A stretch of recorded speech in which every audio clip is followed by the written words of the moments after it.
Hello, everybody. This is Michael Siggins from the Channel Pro Network, and I want to thank you very much for attending our webinar today. Today's topic is only multi-vendor protection can keep today's businesses secure, and we are really very happy to have Webroot today making this webinar possible. Before we kick things off, I just want to cover a few kind of housekeeping items to help you get the most out of the presentation today. This webinar is live, and we are scheduled to go for about an hour, so we hope you've cleared your schedule for that. We always encourage as much participation as possible from you, our audience. And if you look down in the lower left side of your window, there of your browser window, you'll see a little chat area. If you've got questions for us, please feel free to type them in, and we will do our best to get them as kind of time and format allow today. So without further ado, I want to now pass things on to our esteemed presenters. We have Michael Walsh, COO of IndependenceIT, and also George Anderson, Director of Product Marketing at Webroot. Gentlemen, please take it away. Hi, thanks for the introduction. It's George Anderson here from Webroot.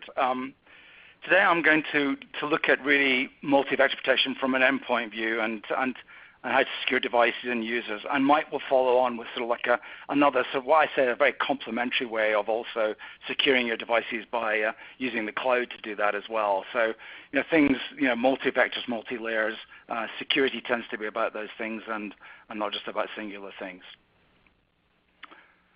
Yep, that's good. Just getting a slide to advance, sorry. So, really to start with, I'd like to start with the concept that really security is about securing the user and the device. And I think more and more we're seeing, security education and areas like that start to come into people's, field of vision. It's been something that's, especially the user education side, something that's been paid very little lip service to, if you like, over the last few years. But people are realizing that, phishing and ransomware and a lot of these things start with some form of social engineering, some manipulation of the user, or the user not being aware of the impact of some of the things that they're actually doing. So very key concept to grab. And I'm not going to go into that much more, except I'm going to discuss the next topic there, which is the identity and privacy shield. And again, not a long time on that, but to give you some idea about ways in which we protect the user. And then I'm going to look more typically at some of the threats that we're facing today and why something like multi-vector protection in action and how that works and some of the ways we help prevent users from being further infected as well and being compromised in any way. And then obviously I'll hand over to Mike, who's going to take you on to looking at the cloud workspace area. So if we look at the protecting the user, a key aspect of that is that, you try to protect the user, their credentials and, their privacy, if you like, when they're using a browser, because that's a time when they can very easily be compromised. And that's why, in fact, we built in really what many people would consider a consumer-type idea, and it's probably maybe because of our background, and we started off as a consumer company and protecting consumers and still do so today, but we realized that, consumers were going to be doing online transactions, going to be doing their banking, accessing particular sites, whatever, which they want to keep maintaining and keep their privacy. So it's specifically designed in some ways. We did this technology specifically designed those people from doing that. And we felt that businesses were going the same way. You're accessing applications in your business, you're accessing Salesforce online, you're accessing a whole lot of different tools and online tools. So it's very important that that user is protected from those things. So what we have is really a kernel level lockdown of the operating system and browser, which neutralizes things like phishing, DNS poisoning, keystroke logging, screen grabbing, cookie scraping, clipboard grabbing, and really other sort of what I call browser and session hijacking by malicious software. The neat thing about this technology is that it also allows the administrator to, apart from protecting your browsers, any other exe file or any other executable on your machine, you can also put in this sort of bubble, if you like, and protect from being sort of spied on in any way or gone into. So that's very much up to the administrator whether they want to extend that. So sometimes they extend it to Office apps like Excel, for instance, where they might have confidential figures and things in there, and they don't want the thought that somehow there's something on the device that would be grabbing that information. This sort of identity and privacy shield does a lot of things. It verifies each website a user goes to and make sure it's not being a redirection or something's going on there. It's not one of our threat intelligence blacklists. it verifies that DNS IP resolution, trying to detect if there's a man-in-the-middle attack taking place, and if so, it can obviously block that from happening. It stops websites from doing things that they typically do these days, which is create what we call lots of tracking cookies and high-risk tracking cookies to gather information, and it blocks third-party cookies also from installing if the cookies come from malicious tracking sites. So we obviously maintain a list of tracking sites to do that. And of course, it prevents programs from accessing, users' protected credentials. For example, their login credentials, etc., SMS name and password, or a website request, that as such. So a very powerful way of protecting the user, because it basically puts them in a safe environment, even when they're in an unsafe environment, and tries to to very much protect them at that particular level. When we come and look at the actual endpoint and protecting the device, analysts are sort of a good view of this, and actually I think, and there's Gartner, and this particular example is Forrester, and you can see it's from their Endpoint Security Suite's Q4 2016. In fact, something we didn't participate in, but that's another story, as they say. But they go on about how to protect the device, and they see that as a multi-stage process of prevention in the first place, detection and remediation, and it's very much the model actually that we follow and have followed since we launched Webroot Security Anywhere, back in 2012 to businesses. In fact, Gartner add one thing to this. They add prediction, and that actually is something we do. We try and predict as well, especially when files are being downloaded, and I'm going to explain that a little bit more in a minute. So just to say that when you're looking at endpoint technology, some of the things you should be measuring it by are these three criteria. How well does it prevent?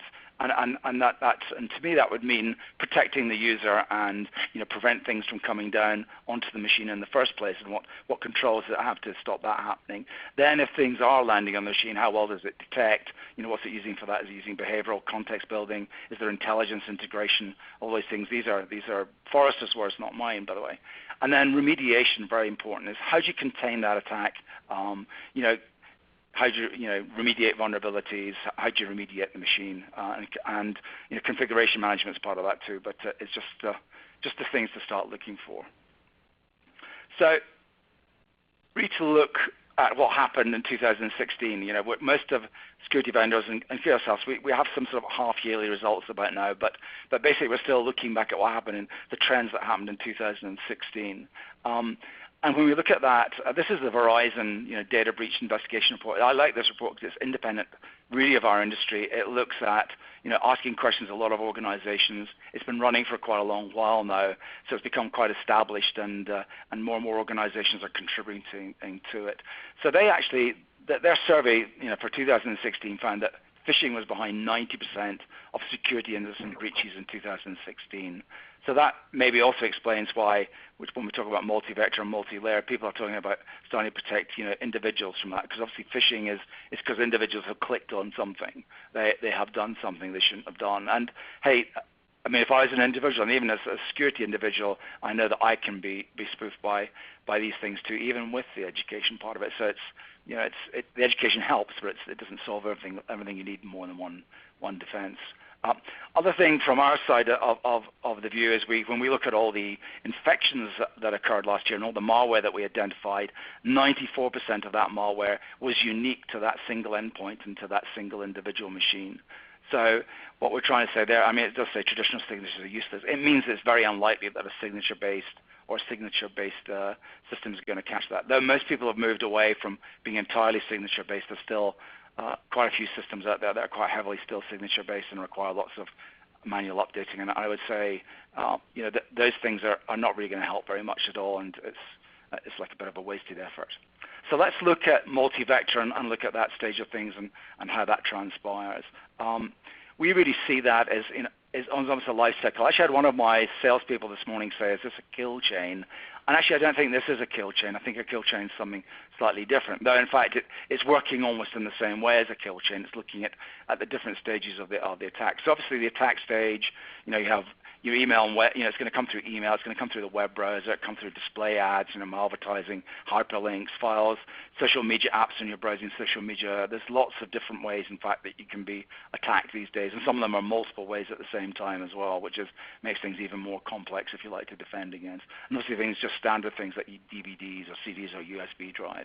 So we have a number of technologies and shields and things that we use at that stage to try and divert that from happening.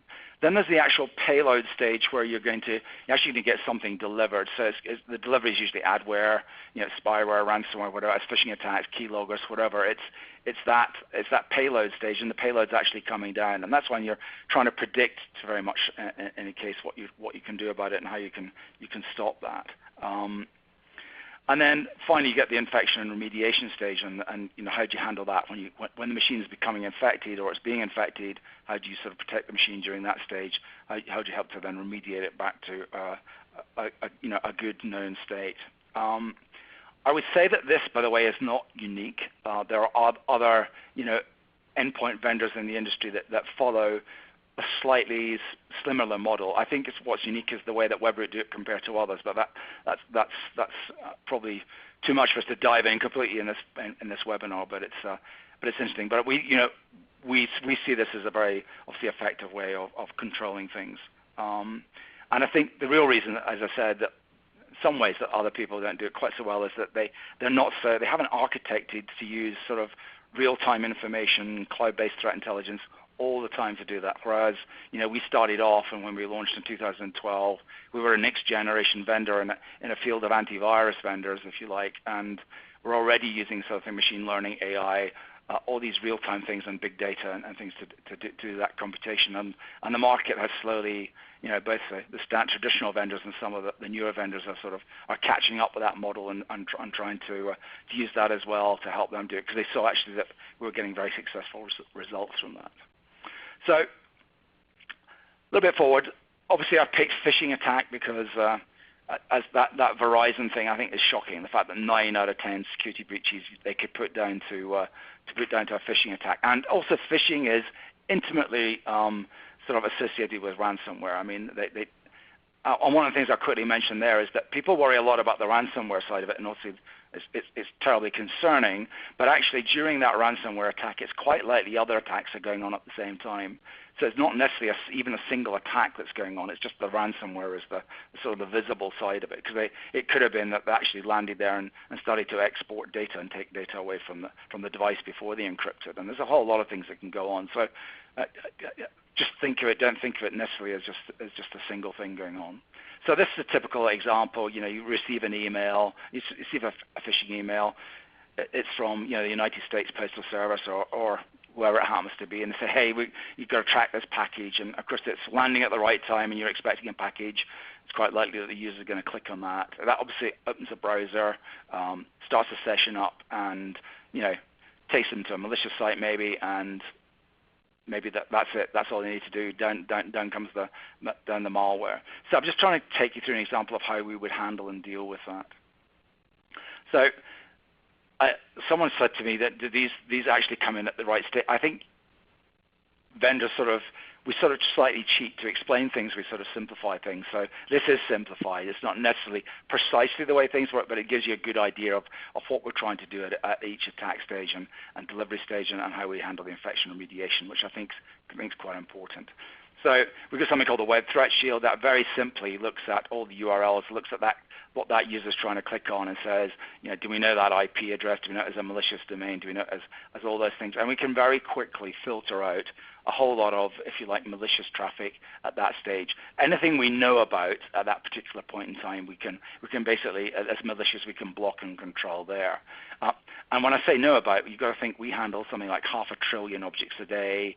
We run IP intelligence services. We run URL intelligence services, not only for ourselves, but for about 50 other vendors. So we have a vast amount of data being, going through our system to feed that Web Threat Shield and have it bang up to date all the time. So a lot happens there. But still, the thing is about those things, one layer is never going to be absolutely perfect in that environment.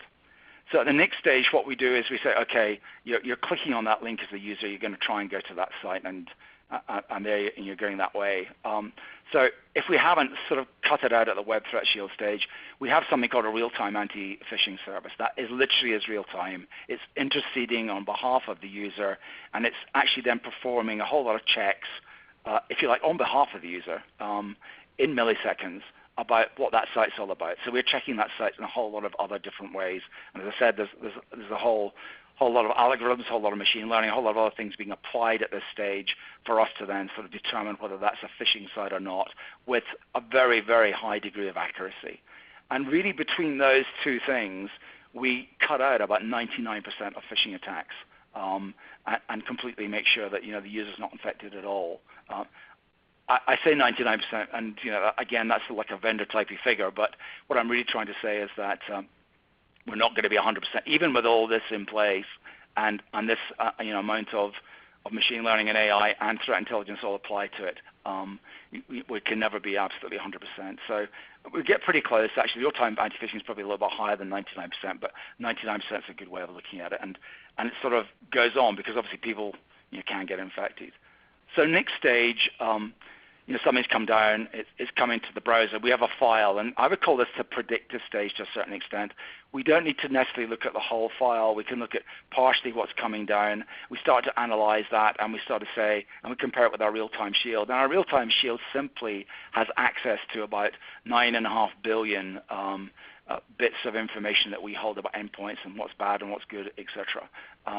So it basically instantly checks, and it can predict on partial files, doesn't need the whole file, to say whether this is something we know is known good or is something we think, in fact, it's whether it's known bad is what we're really checking, but we're going on at that stage. So a very interesting thing, and again, that cuts out and reduces some of the things that we have missed with the previous defenses, but actually getting on from there. Next stage is really the behavioral stage, and people talk about behavioral thing. We used to call this our unknown. In fact, we still do call it really our unknown. So what we're doing then is, something is likely, we don't know what it is at all. And this is a very unique thing which Webroot does here is that we sort of work in I suppose the best way to describe it as a containment strategy, because it's not a sandbox, it's not emulation, it's none of the things that people typically want to label you as doing. They just say we work on a containment strategy, and we look at the actual behaviors, what it's trying to do. Is it trying to write to the registry? Is it trying a whole variety of different things that we look at, and we're using that to determine very, very rapidly whether that's malicious intent or it's benign intent at all. It's not something where the actual software can realize is it running in that environment or anything like that. So it's because there's some ways if you're running things like sandboxes and some of the things that there's some malware out there that's very clever about saying, actually I'm running in an artificial environment, I'm going to do nothing until I feel I'm onto a real environment. So the Behavior Shield does a lot of that work. And I said that the unique thing really at that time is that most other products and solutions have got to make a decision then and there. In other words, they're making it within those milliseconds. They're deciding, is this bad, or is it, and I'm going to stop it, or I'm going to do nothing because I think it's good.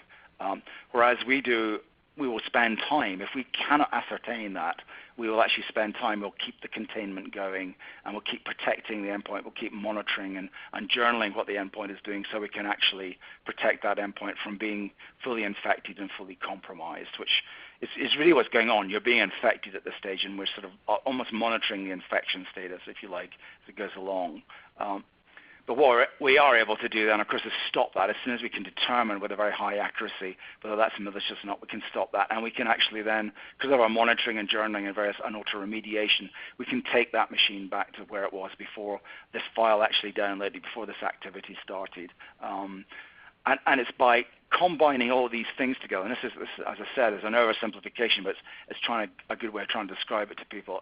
This is what we're doing to sort of stop malware from getting down. And as I mentioned, if you're working on if you're a single version type approach, you really get this blocker allow type thing going on. Not necessarily at the delivery stage, but sometimes at the delivery stage, sometimes it's slightly later on. One of the things antivirus vendors do is talk about where in the stack they're stopping the attack or the infection happening. And obviously, as you can see, we use multiple places in the stack to try and stop the infection or the exploit or whatever, or the script or whatever it is that's happening to run. As I said, this is obviously has to be an oversimplification to try and present some quite complex information. So one of the other things I think that particularly, working for Webroot, I'm very sort of proud of is we actually publish how well we stop malware. I mean, we find actually that independent external tests are very inaccurate at doing that. You get lots of people getting 100% results, and that that's impossible, that people are getting infected even if they're using those particular defenses and devices, and how the heck could that be happening? I could be getting 100%. So we're a bit sort of unhappy with the way that testing goes on, and I know others are as well. I know other next-gen vendors complain about the same thing too from a different side. And again, it's because of the way I tend to think it's the way we work. It's the fact that we can actually contain something over a period of time. So this sort of explains that in another way. So last year we saw 1 in 40 new executables that we saw. So exe files, if you like, were malware. The majority of those, well over 80%, we stopped literally in nanoseconds, instantly, just basically that. And then of what was left, 56% of those were done within about an hour. And then when you get to the far end of the chain there, 12 hours and 90% of the remainder stopped over a 12-hour period. And then overall, we had an overall efficacy of about 99.7% plus. 99%, what I said, is the minimum, which we think is a highly effective rate, and basically, as good as anybody else's real world efficacy in the business that we end up stopping malware. So again, something when you think about A/B tests and you think of asking people about how well they stop malware, I wouldn't ask them how well they stop it. I'd say, do you know what your infection rates are? Do you know how many people get infected using your product? Because that actually is a rather more interesting thing to look at. I can see somebody's raised a hand there, so I'm going to get a question later on about that. So that's good. So that's great. Make sure you're asking a question. One of the things I think is very interesting is obviously we use machine learning, we use AI, and one of the things is how well do we classify malware, and why do we take this time, by the way, during that containment period, why are we worried about spending time in that? And the real answer to that is we're very aware of the fact that we don't want to create any false positives or false negatives. So a false positive is obviously you classify something bad as good, and then a false negative something good as bad. So actually looking at this actually score distribution is a little bit inaccurate, because it looks at everything we put through our threat intelligence platform, and it looks at the either side of the things that are accurate and inaccurate. And obviously, really the key thing is the false positive rate on the right hand side. You can see that's almost flat. So our false positive rate is absolutely minuscule, and that's how we keep it that way, and that's how we're very accurate about what we do. And if we classify something as malware, a high percentage of the times, going into many sort of noughts, it is accurate because of that. So I'd just like to close out before I hand you over to Mike. Just some things I think I want to conclude on and summarize on. Really, ideally, attacks should be stopped before an infection even executes, before it gets there. So anything you can do to protect the user, whether that's education or whether it's in a product, wherever else, that's going to be the ideal scenario. But with that velocity, variety, and success rates of attacks, the only way to actually combat those things is to have something which offers you multiple ways of stopping it when it is trying to come there. The other thing to bear in mind is you need things like secure online connectivity, identity and privacy protection, and real-time prevention.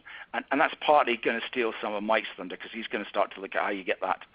You can wrap that up in a different way if you like, and still add another layer if you like.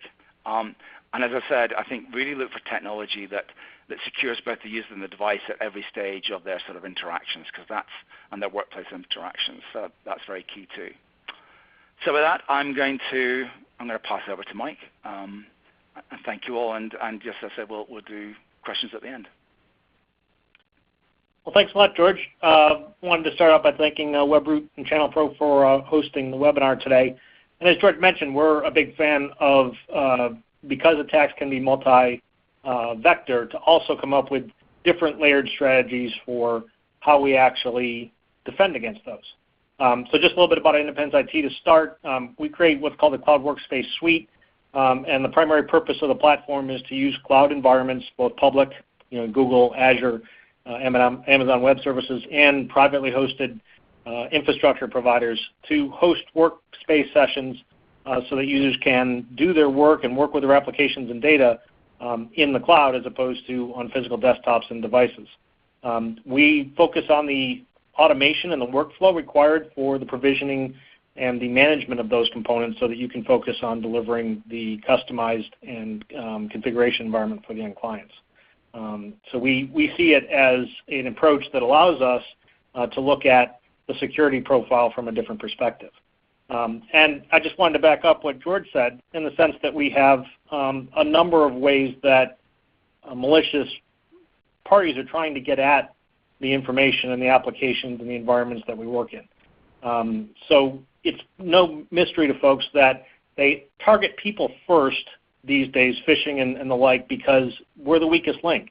So they will go after physical devices and applications that are exposed to what we call hybrid environments. So sure, that's probably a work laptop, but it also goes home, it goes to the airport, it goes various places. So the physical device environment is very difficult to defend. Now, Webroot does a very good job of that in defending those areas, but we think if you take it one step further, you can get the best of both worlds. And in that sense, that if you look at it from the perspective of creating a container that we defend in one place as opposed to all these physical devices, it allows us to concentrate the defense and then layer our approach, as we'll talk about in a little bit. So that's our primary argument on the security side is, and we do this in most of our presentations, talk about what is a workspace, because there's been different definitions thrown out there in the industry. But to us, it's a container where applications and file and even software as a service-based links can all be integrated into one place for each employee. Typically, they're hosted as web-based sessions in a Windows Server environment, but they act as a container for the employee that looks like and works like a physical desktop working in a local area network from the old client server days. The big advantage, of course, is these are all virtual so that they're hosted in the cloud and allows us to put the defense around that particular set of sessions and that particular set of workspaces. How we deliver that is up to the employee, is up pretty much to the client. We can actually deliver it as an interactive desktop. We can also actually deliver it as streamed applications. So Word could actually come right down to your physical device, looking like it's running on the device, but it's actually being hosted up in a workspace in the cloud. So we are very flexible in how people can consume the actual applications and data, but it does give us that central point to defend. And the other part, we make the point that this is a replacement for targets that have been out there for a long time. And we've thought of everything we can do for defending the desktops and the laptops, but this approach allows us to say, hey, we're going to segregate and create a container for business information, business applications, and then I can access that from anywhere that has an internet connection. So I get the best of both worlds from that perspective. So let's talk about the workplace security and see how we characterize why this is an effective approach to defending business data and business applications. As we talked about, it's encapsulated in the cloud. So an attack from a malicious piece of software actually has to get through the defenses of whatever cloud vendor you're using, and it has to know how to get around the controls that we place in the environment. So typically for our workspaces, we start out with a very locked down environment. For example, you can't get access to the C drive as an end user. You can't run applications that are not on your entitlement list. You can't get access to Task Manager and other places to start up runaway processes and things like that. So that particular environment allows us to be as locked down as we want to, and then vary the rights for particular types of users. So administrators, for instance, might have access to assigning permissions on different file folders so that people can get access to the folder they need. Same thing for applications. We can lock down that list so that you only get access to the accounting applications if you're in finance, for instance, or your access to the engineering applications if you're in the CAD or the engineering group. But the theory is that these workspaces are very locked down to start with, and then we loosen up the control for those pieces. The other point I wanted to make in terms of this is that these workspaces run on virtual servers, and virtual servers can be snapshotted so that we have a last known good version of all of the applications and data pretty much as often as we want. We could do it every 4 hours, we could do it every night, we could do it every week. So that sort of mitigates some of the attacks where they're trying to lock up or encrypt your data, and that information is then ransomed so that you actually have to pay to get the information back. Well, that strategy doesn't work very well if you're actually able to take a backup from last night and say, okay, well, I'm just going to start over from that point, and if we lost 6 hours of data, that's a much smaller price than having to go through a ransom process. Let's also talk a little bit about the endpoint security, because George mentioned that the name of the game with some of these attacks is to try and find the weak port or the missing security on one of the endpoints and then work your way into the middle and into the important stuff from there. So from our perspective, you have to run all of these workspaces running a TLS, most modern TLS version connection from all the endpoints. So that's the workspace, that's the management, both our API and our web application require that, so that if you're doing either work in the workspace itself as an end user or you're administering and managing the workspaces as an administrator, we lock down both of those components. We're a strong believer that you should have CA signed certificates, so self-signing certificates for a production workspace environment. We don't believe that's a good idea. So we really encourage folks to go through the process of actually getting a known CA to certify that the DNS endpoint that you're talking to is really that endpoint.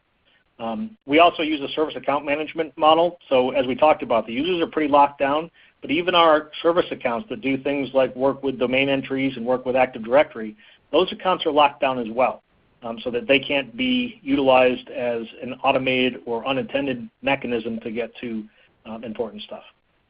We talked about a little bit, we run an API for most of our methods and management features. All are API accessible, but they're accessible via an authentication process that requires receiving a token back and using that token for every subsequent call.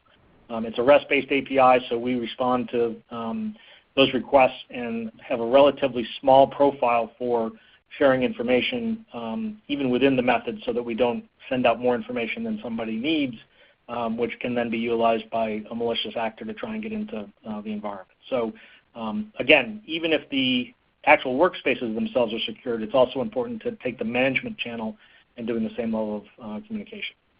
And the last piece, any internal communication endpoints, whether it's client-server in the workspace area, whether it's our components talking to each other, because we do have several components that are hosted in the cloud, it's very important for internal communications to be talking to known endpoints, so whitelisting IPs and things like that, and using an encrypted channel for that. So we follow all those security elements as well. As we talked about at the beginning of the half here, as George said, there's a couple ways to do this. What we're suggesting here is that if you take the workspace and use Cloud Workspace Suite to generate these workspaces and provision them, and then apply the next layer, so use the Webroot components to defend against those attack vectors, then the combination of those makes it very difficult for a standard generic attack that is basically playing the odds. Right? So if they're sending out 1 million or 2 million emails to try and get a certain percentage of that to respond, and they have to defeat these defenses, at a certain point it doesn't really become cost effective for the attacker to try and work their way through all these different obstacles if you combine these different layers of security. So the combination of a workspace that you can defend in one data center or one cloud, plus adding the Webroot components on top of that, and we do have end clients doing that successfully and very effectively, gives you a defense that really raises the price for an attack and makes it so that you can actually evolve over time in both your policy setting for what the workspace has access to, as well as the Webroot products as they figure out more attack vectors based on the large amount of data they're getting. That combination gives you the best defense that you can pay for with a cloud approach. Just wanted to talk briefly about the Cloud Workspace Suite. I keep referring to a workspace, but one of the things that everybody says, well, that's a great idea, but it's kind of hard to set one of those up. And how does your product help us with that? Well, we go through a process of creating these workspaces and giving you the tool set that allows you to take pretty much an empty container, the workspace, and add the applications for each user, add the configuration that they need. Some applications need registry settings and things like that. Some of them need certain file structures and file shares to work with. Other ones need to, if they're client server, they need to run on a collection of servers as opposed to one server. All of those particular elements are handled by our product. So what does that give you in the end? Well, we talked about it's a customizable work area and workspace for each user. Not everyone, you can have different users with different setups all in the same company. As we talked about, we handle application and file entitlement management, which is really important in the security side. If I can't run applications that is not on the entitlement list, then it makes it very difficult for a new executable to jump in there and try and create an attack. Same thing with file level stuff. We allow users to have an area to share to save their personal files, but also sort of a file server, a virtual file server approach for sharing files across the company. But that's it. We don't allow you to get to different drives and volumes that you really shouldn't have access to. One of the big features that we think about is that all this information is there, but it's also accessible whether I'm at home, at work, if I'm traveling, if I need to get access from a variety of different devices. That's all possible with a workspace as opposed to having to create, say, a VPN, which does give you access, but also creates another attack vector from any location where the VPN is activated from the client side. So this allows you to say, okay, you can get to it from anywhere you're currently working, but the defense is all, again, through that one known port. Also simplifies an application upgrade process and sort of replaces the break-fix problem that a lot of folks face today. You can use relatively interchangeable end devices like Ultrabooks, Chromebooks, and leave the heavy configuration to a cloud area that's easier to administer. You can actually replace just the end devices with another end device and take all the ones that are broken and fix those all at one time. And the final piece is that we're aware that there are a lot of folks that run service-based or SaaS-based applications. But within this environment, because the identity is managed in a standard Windows way, you can still do your single sign-on. You can still do application identity sharing. People are familiar with the log-on with Google or log-on with Office 365 type credentialing.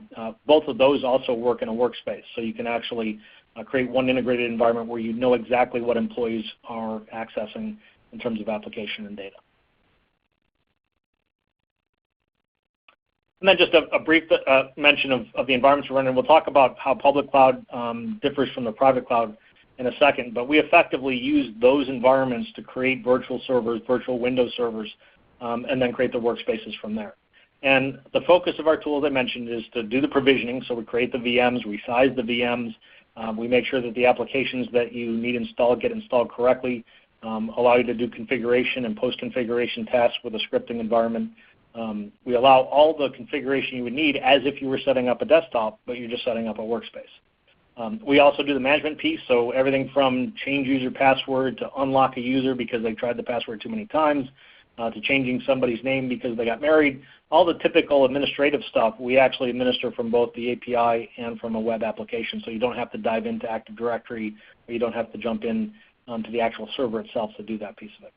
Then the last piece is to integrate. We were aware that we're one component in typically a very hybrid and complex IT infrastructure. So we have our API accessible for both the ordering side, creating workspaces and things like that, as well as accessing it for entitlement usage, billing, resource management, and trending and all that type of stuff. So the platform is meant to be a plug-in to a bigger IT environment. Okay, just a couple of words on both the public cloud and the private cloud because they differ a little bit. And our experience in using Azure, the Google Compute Platform, and Amazon is that all those vendors have a very clear security infrastructure for the IaaS level, so virtual machines all the way down into the physical hardware, as well as the networking components that provide everything from multi-region access to high availability to load balancing, all those types of components. And they've done a fairly good job of defining enough flexibility so that you can configure your security and your infrastructure environment so that you get as much access as you need to, but also allows you to enforce policy and enforce security rules. So what we encourage our customers to do is to work with these vendors to understand their standards and certification compliance features in the platform. So for instance, Google will work on a HIPAA business affiliate relationship document with you if that's something you require. Or they'll actually go through and help you with PCI compliance if you're taking credit cards. Microsoft does the same thing. The process with Amazon works as well. So we see them as sort of a halfway, they get you 50 or 60% of the way you need to start with a good security perimeter at the foundation, and then you use workspaces and applications and data with best practices on top of that, allows you to defend that perimeter. So it's a really good starting point, and the pricing has become a lot more competitive in recent months so that you can actually put together a pretty neat environment that's really secure. And we'll skip the private cloud. I think we got too many divider slides in there. On the private cloud, we deal with vendors that are running VMware. They're co-hosting or co-location or hosted what's called IaaS infrastructure as a service environment, typically running VMware or Hyper-V. They also have done a fair amount of job of locking down their environments, and we actually work with a configuration component in our product to match those environments. So whether it's a private subnet or a set of machines that can actually talk to the hypervisor API, or naming mechanism for the virtual machines so that they're all in the same grouping and that you can lock down by policy.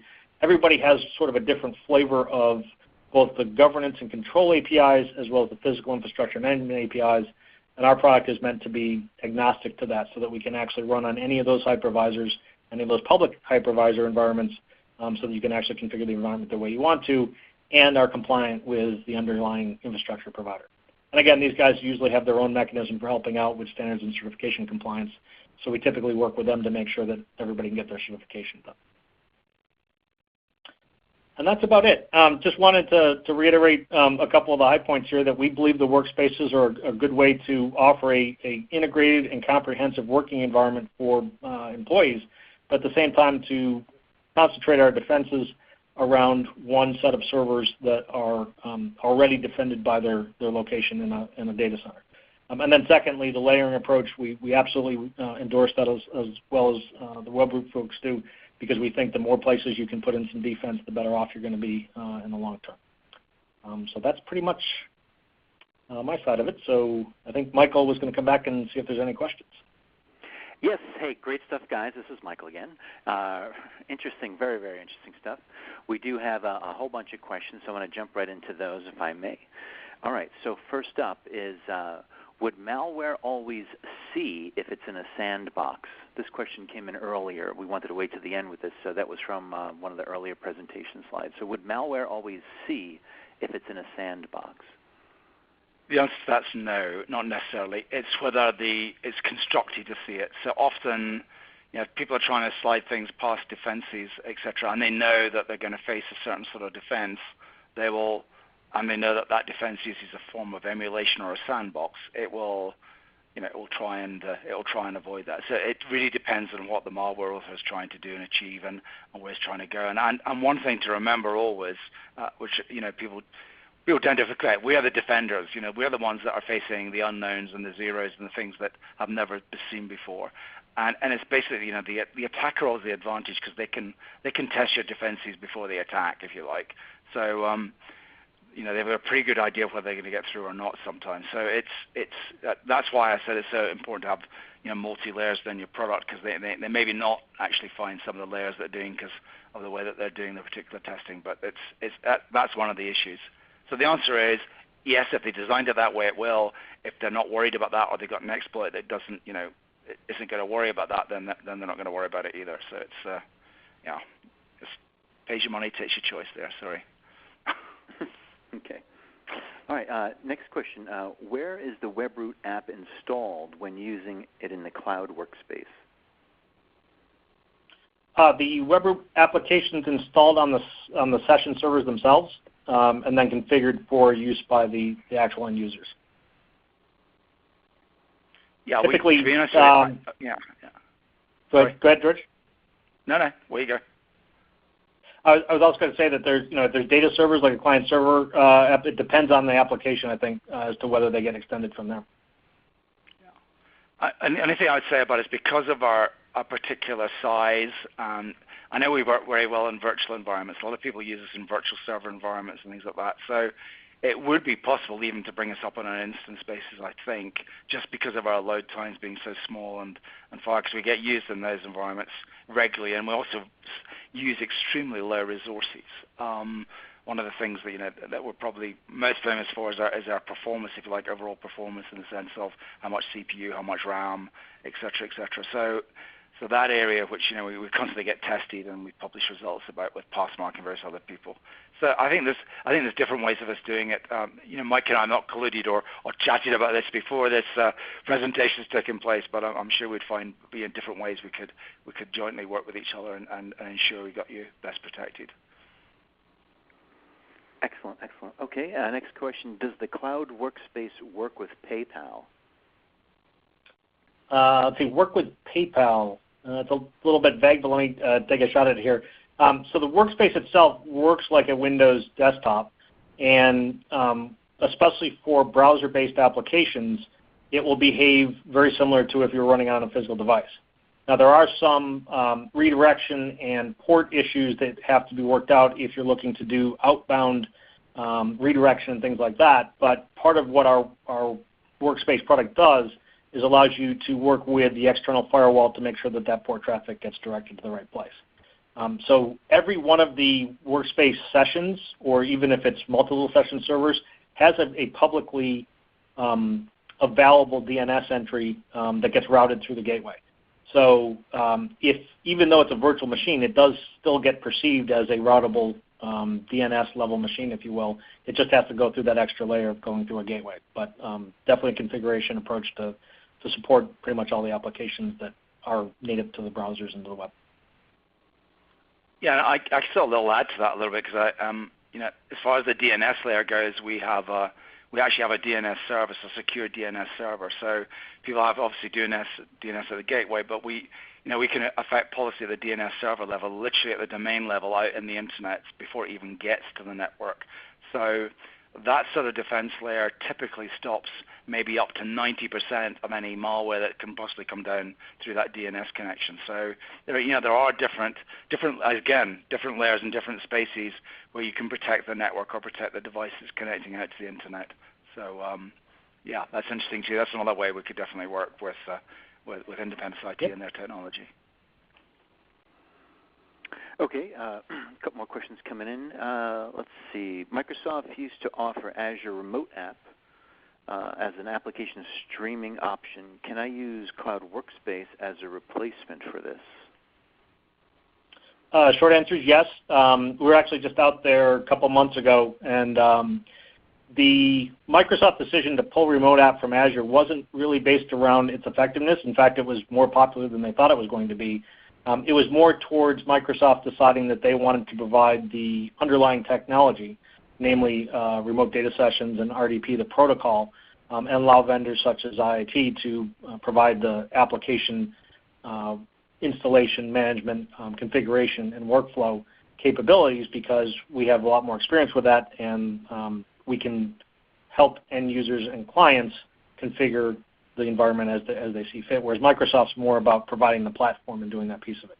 So Cloud Workspace actually works, as we talked about, in two different ways. You can either have the workspace, which is the traditional desktop, or you can deliver any application via streaming application using the Remote App technology that Microsoft added to the RDP protocol a number of years ago. We've also talked to them. They just released some information about a new streamlined environment they're calling RDS-MI that allows us to do a lot better job of providing the Remote App access via browsers and web pages as opposed to just an RDP configuration. We do a lot to make that process streamlined already. So if you have interest in that, let us know. But the good news is that Microsoft has seen the wisdom of combining some of the web-based components of RDS with the capability to deliver it via browsers. Okay, next up, does your product size the remote session servers for the number of users or number of active sessions? Good question. We started out with the former. We said, okay, total number of users, we should be able to size the RDS session servers based on you have 25 employees in the company, so we'll make it big enough to handle 25, or we'll split it between two servers and make it big enough for 12. What we found that is just like a lot of applications, not everybody's using sessions at the same time. So we've actually added a couple options. One of them is based on user activity to determine how big the servers should be and how many servers that we should have active at any one time. So we take a scaling approach to say, okay, if you have 150 users spread out across the U.S., we'll size the machines to handle, let's say there's 4 or 5 of those machines. We'll size them to all handle a fifth of the load, but we won't turn on servers 2, 3, 4, and 5 until you actually get to that number of users during the day. So that's really helped people control resource costs. The other element that we work with is we allow you to schedule it. So if you know that in your business, 6 a.m. to 10 p.m. is the only real time people are using sessions, we help folks turn off servers from 10 p.m. to 6 a.m. There's always an emergency sort of trigger switch to turn one back on if we need it, but we've done a lot more based on feedback from our end user base and our partners that matching the resources as servers are needed is much better approach than saying, oh, gross number of users is this, and we'll size them and create a number of quantity servers to actually build it. So matching it to actually who's using what is becoming a lot more effective, and the tools that both the public and private cloud vendors have gotten a lot better over time to allow us to do that. Okay, great. Next up, can you basically, why choose Webroot over your competitors? I'm just going to paraphrase this question. Why Webroot over competitors? Good question. I think there's a number of reasons. It's particularly if you're an MSP or a managed service provider, I think there's lots of good reasons for doing it. I mean, table stakes obviously is efficacy, and always the ability to stop and prevent infections and do that in a highly effective way. And I think we've consistently proved ourselves to be able to do that. And we've grown dramatically with MSPs over the last three or so years, where we've got over 9,500 MSPs at the moment. I think our renewal rate with MSPs is, again, in the high 90-odd%. So we're not sort of an overnight wonder in that space. It's something we're starting to become very established in. And I think the reasons that MSPs bias is that we're particularly easy to deploy and particularly easy to manage, and we're particularly easy to operate on an ongoing basis. So when they're looking at putting together their particular stack of services that they're going to offer their customers, they know they got something that's going to do the job for them that actually, as a service element, has got a low service cost, if you like, because basically every time they get a service cost, a support call, whatever, it's actually them, I wouldn't say losing money, but it's definitely costing them money at that stage. So they find that it's not only the fact that we're easy to deal with and deploy in the first place, we're actually easy to run and manage and use on an ongoing basis. I think the other reason is that we have done an immense amount of effort to make ourselves work the way that MSPs in particular work. So with RMM and PSA tools, we have our own sort of API. So basically, if you've got any scripting capability, you can use our API and generate personalized reports and do a whole lot of very sophisticated, very tailored things, if you like, for your customers and go from that angle. So I think there's a lot of good reasons, but those are the main ones. But I mean, as I said, the table stakes in any game when you're buying endpoint security is: are you protecting that user? Are you protecting that device?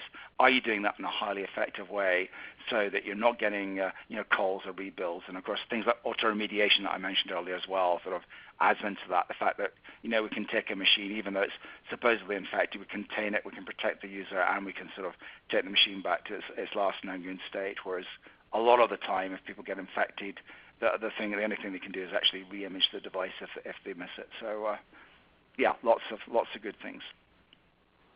Okay, great. Someone else is chiming in here with, I've got several customers that are thinking about moving everything to cloud. Do you have any tips for helping them think about the move? It's one of the, at least from the workspace side, the migration movement, it seems to be on in sort of a gold rush type fashion. A lot of folks are deciding that the server in the server room or the dressed up server closet, which is really just a closet, they're ready to move their components up to a cloud workspace solution. So what we typically talk about with folks is an inventory step first. Which applications are you running? What kind of files do you have? Where are they living? What are you using for email? Have you moved to G Suite or to Office 365 for that? So the first step is to understand those components and then come up with a strategy for creating the workspace first and then migrating the data and applications second. And then the final piece is to actually migrate the users and say, okay, instead of logging into your local Active Directory, for instance, you can actually log into the cloud one when you come in on Monday morning. We've also had folks want to do it sort of a piece-by-piece approach where they want to run Active Directory like they have for the last 25 years on their internal IT on-premises components and applications, but they want to move one application at a time. So we call that a hybrid environment. People typically can, using ADFS, Active Directory Federation services, we can actually hook up the cloud identity with the local identity. So the user still logs in the same way, but we're starting to provide some of the applications from the cloud and typically stream them down using remote app. And then over time, as we get everything moved, they'll switch to a full workspace environment. So you can either do the forklift approach, or you could do the migration approach, but we feel that the understanding what you have to work with first and then figuring out a plan for migration is the right way to do it. Excellent. All right, another question came in. Do we have a case study for the use of the cloud workspace with a non-profit environment? Now, before you answer that question, if that is something that might be a yes, maybe we could make it available versus necessarily describing the whole thing. But again, just the gentleman's asking about, is there a case study for using cloud workspace for nonprofit? I know we have a number of case studies that are both either education focused or healthcare focused, which I think is the closest. We do have customers in the nonprofit space, typically their big draw for them is they're either multi-location or they have multiple chapters, for instance, that come in. So on the IIT side, we can definitely get you the information on that type of customer profile and how people are using it. Okay, sounds good. Also, a quick another one. Are there bandwidth concerns when using the cloud workspace? There's bandwidth minimums. What I would say is that RDP, which is the Microsoft protocol, or even the Citrix protocol, we run some of those as well, those have improved a lot over time. And we've worked with folks to sort of identify what the typical latency and then packet loss is from a particular environment into those environments. I personally have used it from some really slow airport Wi-Fi all the way through. I'm running today on Verizon Fios. So all of those elements are definitely supported. The other part of it is we've done a fair amount in our client. So when you connect to our environment to actually take a snapshot of the network performance and give you the average latency and how long it takes for it to talk to both the gateway and to our API so that we can identify whether or not you're having difficulty with the network itself. So that's a pre-step before you'd even get too far with it. We could help you do some analysis as to, okay, is this environment right for workspace sessions? But I would say over the last, say, decade or so, we've gotten a lot better so that we can run in a lot, 85, 90% of the situations are very usable. And I hardly notice. I actually have run, I'm one of those sad people that has actually 3 workspaces running for different reasons, all off the same physical device, and I'm very much, most of the time, I'm not aware that I'm on a workspace. Okay, another question. There's a lot of new players coming on the market. Can you talk about those as they pertain to Webroot MVP? Yeah, that's sort of an interesting area. I think some of the new players are sort of, I would say, are very focused on the infection stage and that stage and only that stage. So they're really looking at, how do I whitelist an environment? How do I tune my product to that environment? And then looking at what's known in that environment and sort of setting a benchmark. But they're only looking at that particular stage. So there's no layers to protect the user. There's no other thing. There's just a sort of a single focus on that. I think some of the others are more what I would call EDR focused, which is enterprise detection and response focused. So they're interested in sort of using the endpoint data, stopping things, and then giving you sort of a whole lot of things about the kill chain and how it happened and how it got in and what stages. And while that's useful, it's that retrospective information is not as useful as actual stopping things earlier on and doing other things. I think in many ways, and I know larger organizations probably have the time and the resources to look at that data, but most of the businesses we deal with, which are small, medium-sized businesses, either haven't got the expertise or the personnel or the time. So I think you've got to very carefully look at what you're trying to achieve from your endpoint protection. And we all do things different ways, but if you're looking for efficacy, something that's easy to manage, something that's easy to deploy, something which is a reasonable cost, and a whole lot of other things that you can use in a services environment, and what I would call MSP ready, then I think Webroot it differentiates itself from all those sort of newer entrants to the market, which are not really chasing or looking to help MSPs at all. All right, great. And we did have another person interested in the case studies, so maybe what we can do is the Webroot team afterwards can maybe provide links to that, or the Channel Pro team, we can figure that out afterwards. But to the questions that came in regarding that, we'll make definitely point folks towards those resources. That looks like wrapping up all the questions that we've got here. Just want to know if Michael or George, you've got any kind of parting thoughts, and maybe George can wrap us up.